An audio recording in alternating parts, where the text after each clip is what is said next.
You always have to start the conversation about football at Boston College, my school, with the most famous pass in the history of college football. By the way, you can pick another pass if you want to, you just be wrong. Look, uncorks a deep one for the end zone.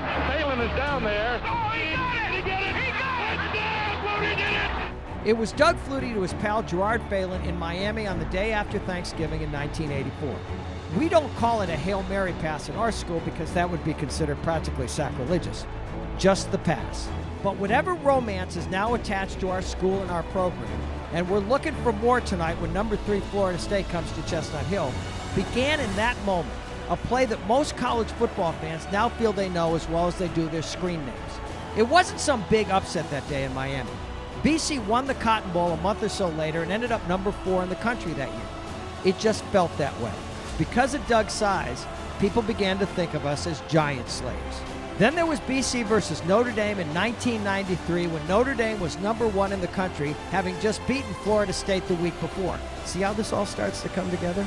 Finally, a walk-on kicker named David Gordon, whose father was one of the owners of the old Hartford Whalers, put one through from 41 yards, and it was 41-39 for the Eagles. All I remember from the moment right before Gordon put it through was this: does this kid understand how important this kick is to me?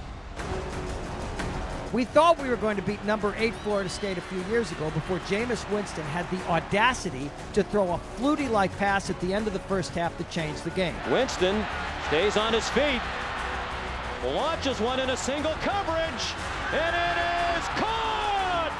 Jameis must have thought the statue of Doug outside our stadium was just some sort of hood ornament. Last year, when Florida State was number 3 in the country the way they are now, BC outplayed them all night long. Quarterback keeper Murphy, 5 touchdown. But ended up losing on a field goal at the end. There was also the game last season when USC came to BC when they were ranked number 9 in the country, and my guys basically threw them down a flight of stairs.